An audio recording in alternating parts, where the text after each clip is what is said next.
could sing to that. I wasn't able to sing to that one either. Every time I tried to sing to Taya's guitar, that guitar, I was just sharp. I just my voice just wouldn't go there. Just wouldn't do it. So, I'd like to bring up Ira Marlowe. Play a song.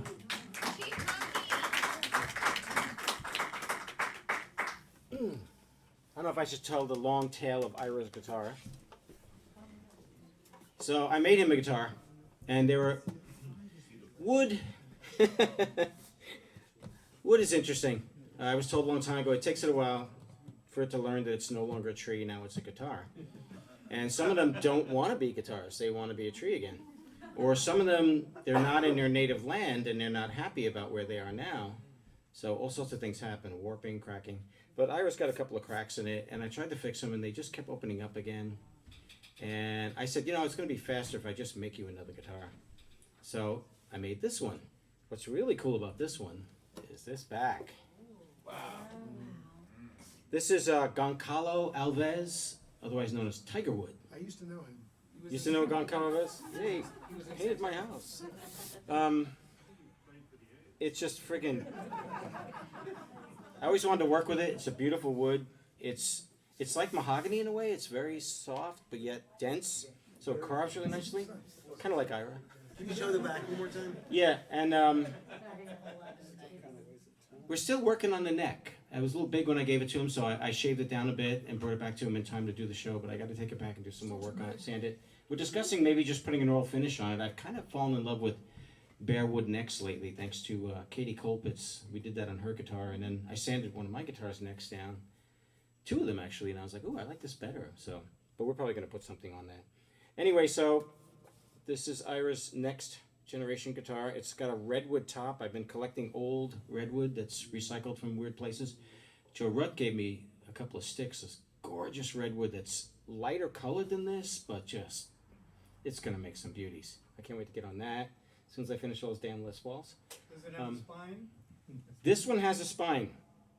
Kind of bummed that Taya's guitar doesn't have a spine and Kwame's guitar doesn't have a spine. There are a couple things, but that was pre-spine, as Maurice likes to say. You invented the spine, didn't you? Who's saying all this? Who's firing all these questions at Does me? my guitar have a spine, or is it spineless? Who asked that question? David Katz. No, I don't think you do. You know how you can tell? Look at the back of the neck. If you see, like, it has these different things and they go down into the heel and stuff, Yeah. you might have a spine. Can't you just look inside it and see the spine? You can also look inside And and see this little raised area in the back that runs down the center of the guitar. What is a guitar spine? Ooh, we're going to get into this, aren't we? Define spine. So, a guitar has the strings going across it, and the strings are pulling the guitar like this from both ends.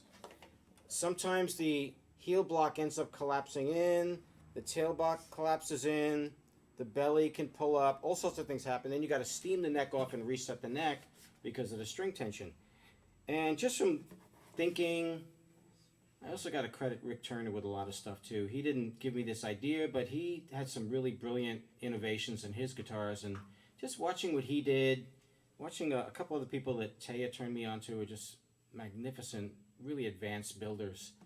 And I tend to lie down and just stare at the ceiling and let my brain drift around, and I thought of this idea to make a spine. It basically is, there's a couple of kinds of pieces of wood, and there's carbon fiber, all epoxied together.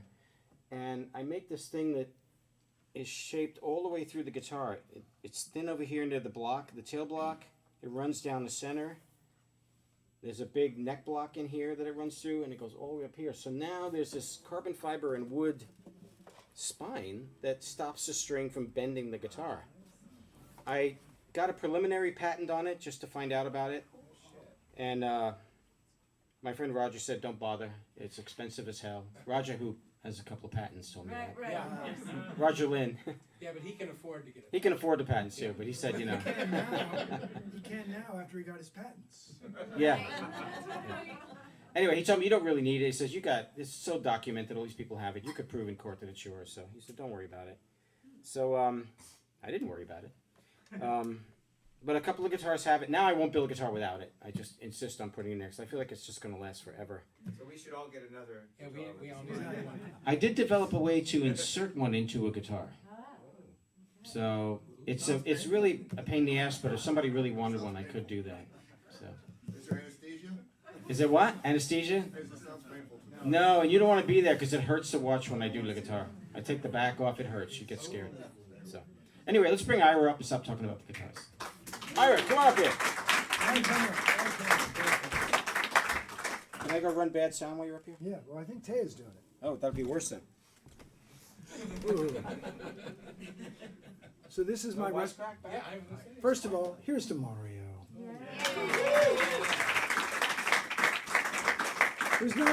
There's this great crowd here, not just because people love his guitars, because they love him. That's right. They really do. He's just one of my favorite people I've ever known. What's that? Somebody said, no, it's the guitar. Nah, Mario. You just had one of those experiences. You'll get over it. Okay. Anyway, so I've thought long and hard about how depressing a song to play. But first, I also want to say thanks for coming out to the Little Monkey House. You guys have all been here before, right? Some people have not. So we did the Gloria Gaynor thing, and we did survive. And on top of that, it's been sort of slow going because a lot of people are still afraid to come to a tiny room, and a lot of bands seem to be quiet quitting. So we're actually not as booked as we want to be. So if you know people who would like to play this place, please send them our way. And in the course of this, we got a grant, a new grant, which is a matching grant from an anonymous donor. Turns out rich people do not want everybody coming after them, so they said, if you tell anybody, it's over. So I won't tell you. This is why you don't get grants. Turns out Mark Zuckerberg's not all bad. Oh, he is. He turned me down flat. So anyway, thanks for supporting us. We have a Patreon, blah, blah. We have a little bin over there for if anybody wants to donate tonight who doesn't have a guitar as proof of purchase, like I said before. Maggie Forte played a beautiful song about the fine line between this world and the next, and made me want to play this one. It's about love and loyalty and ghosts.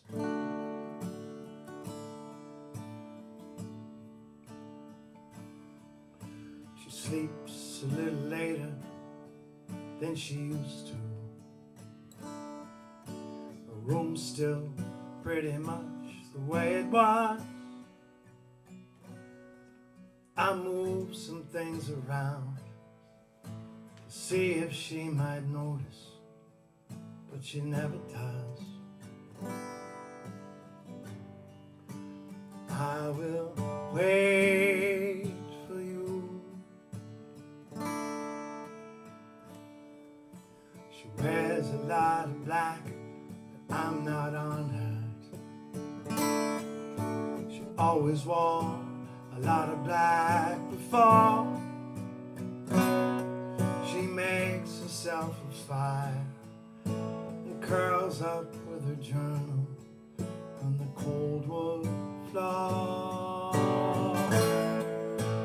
I will wait for you. I will wait for you. Call it gray.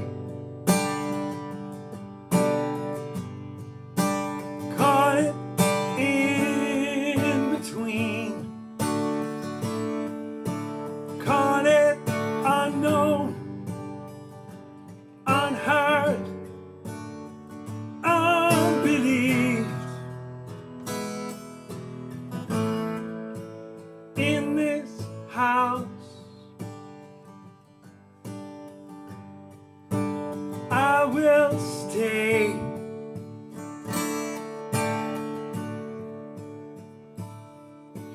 Look for me when you look my way.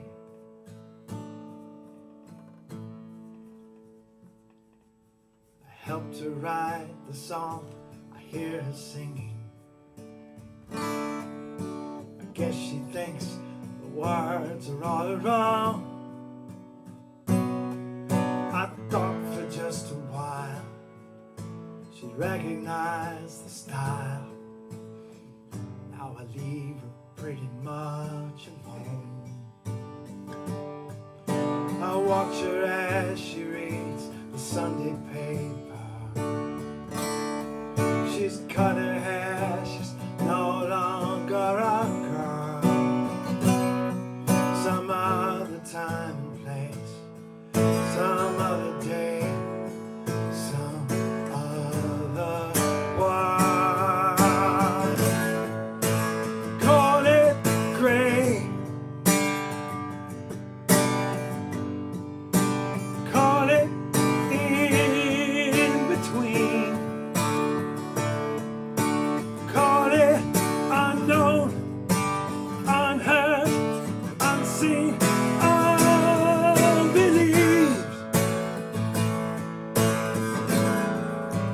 In this house, I will stay.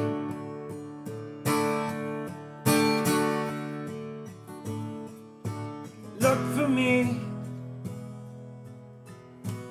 when you look my way.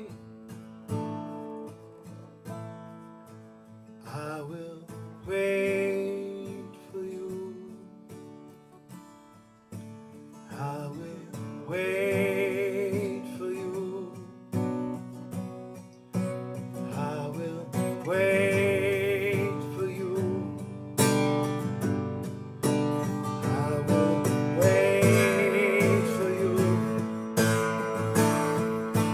I will wait for you.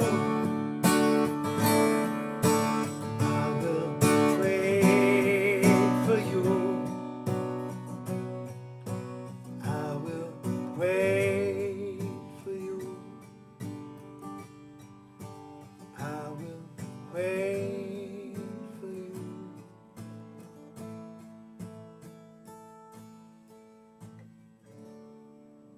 Yeah.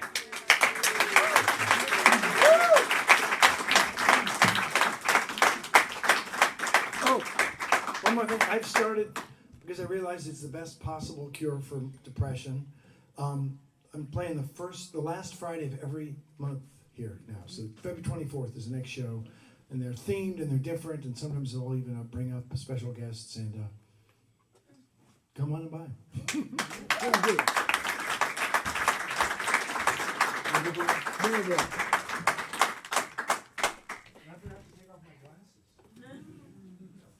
I just want to point out this has that wedge too. Now, A wedgie. yeah, it's a wedgie. Taylor, Linda Manzer came up with that, right? That's right. Yeah, it's called the Manzer wedge. But everybody uses it, you know.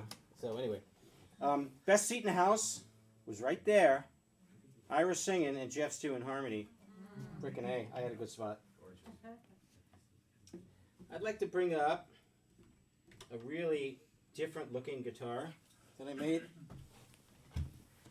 John, All right. the last time we had a show here, That's a beauty. who remembers what year it was the last time we had one of these shows? Do you know, Ira, was it 2014? No. No, it wasn't that one. It wasn't that one. Yeah? 2018, I'll bet. Right before the... Even 19. No, it might have been right It had to be before. at least 18. Yeah. It was at least that long ago. Let me grab But that anyway. first. When did you start making guitars? When did I stop making guitars? Everyone wants to know the other answer to. So, after the show, John walks up to me and goes, "Hey, I bought a plank of wood. I'm a woodworker. I was kind of thinking of making a guitar, but I think you would hurt your shoulder or something." Yeah, I was on disability, so I lost access to the shop.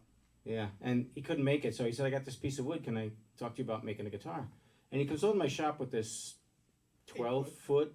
Was it? Is it? Something like that. It was long. It was a big piece, yeah. Well, what's really funny is like, he puts it down and it's this amazing, what they call bee's wing mahogany. It's got this amazing grain in it. And he puts it down like it's on top of my, Trash cans, really. well, no, at one point it was like on top of the sander that I have to sand the sides down. And it was sloping down into the driveway. And we're talking and John goes over to my garage door and puts his hands on it. and the garage door shuts right on a piece of wood. But you can't break this wood; it's really freaking hard. But lucky it was okay. Anyway, he said, you know, we'll strike a deal. I'll make you a guitar. He said you can keep the rest of the wood, which is cool because I made a parlor guitar out of it. I should have brought that down tonight. Yeah, you should. That's one of the nicest guitars I've made. It's got the same wood as this. This is called beeswing mahogany, That's gorgeous. right? Just gorgeous. But you know, again with the curveballs, this guy goes, "Can you make the top that too?" And I was like, well, you know, my friend Thomas Chesnick loves mahogany top guitars, and I'm fascinated by them. I do want to make one, but this is a dreadnought, and I don't know how it's going to sound to try to voice that. There was something else we did with the bracing inside, which I'm not going to talk about. Which, even that too, I was like, man, I don't want to make you something that I don't know how it's going to sound, but I'll do my best, you know. It sounds pretty freaking good. I was really surprised what happened with it. So this wood can be very bright and very brash sounding as a top. And I learned a little trick, I'll tell you. I learned that if you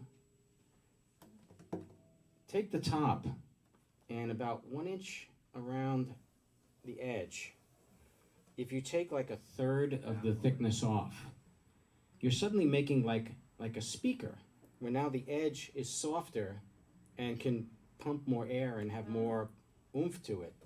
So I did that to this, thinking, okay, that'll counteract all the stiffness and maybe the brightness of the guitar and give it some more bass. It worked out okay. So he's got the spine. Yeah, And what are the sides? Same thing. same stuff.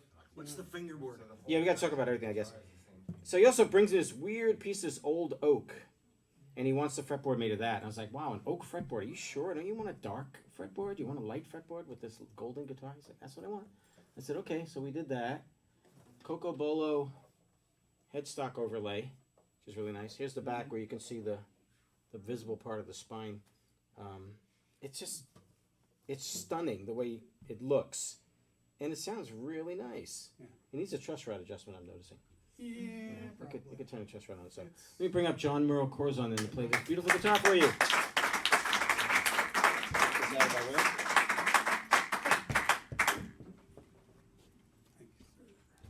Get up there and show 'em. Kick their butt.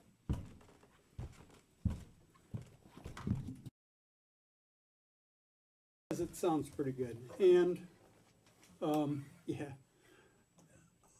While it was being made, before it was finished, I took it home, and in fact, I think we even just taped the back on. We didn't even. You're right. We weren't quite done with it, but you had to check the And, sound out. yeah, and you weren't sure it was going to be what I thought I wanted, so you wanted me to hear it, and it's one of those things that as soon as I hit a chord, it kind of resonated in my chest, went through to my spine, and I couldn't wait to get it back to him to finish it. You was fine too. Yeah, it's the spine, I swear. Okay, so here we go. Nerves.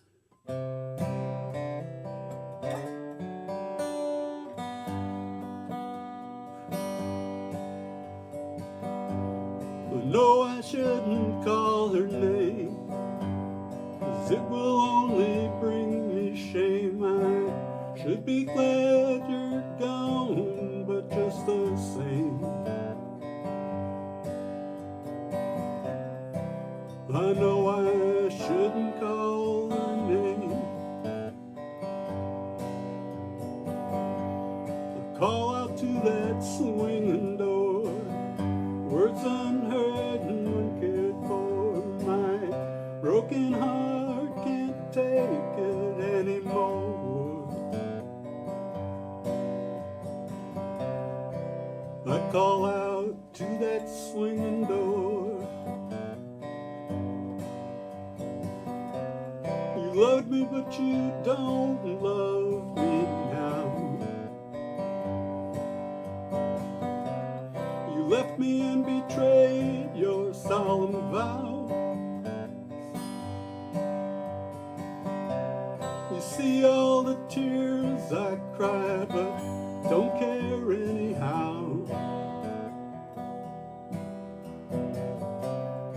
love me, but you don't love me now.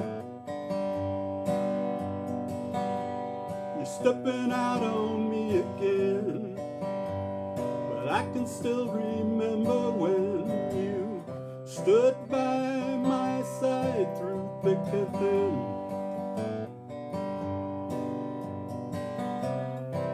You're stepping out on me again.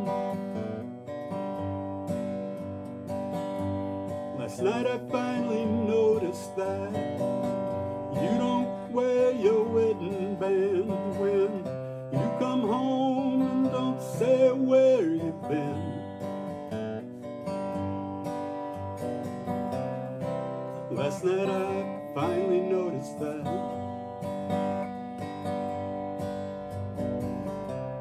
You love me, but you don't love me now. You left me and betrayed your solemn vow. You see all the tears I cry, but don't care anyhow. You love me, but you don't love me now. Was it me or was it you? I really couldn't say. But it doesn't matter to me now. All I know is that it's true, or it seems so anyway. That you don't give a damn anyhow. No, I shouldn't call your name, but I won't always feel this pain. Someday I'll find a way to break these chains. Then I won't call out your name. I won't ever call out your name. You won't hear me calling out your name.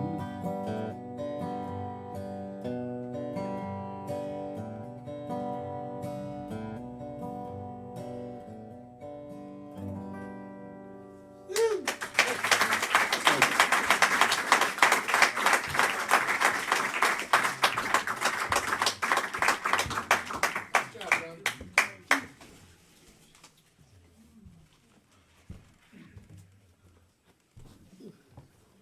Back and forth, back and forth. I'd like to bring up one of the smartasses in the audience.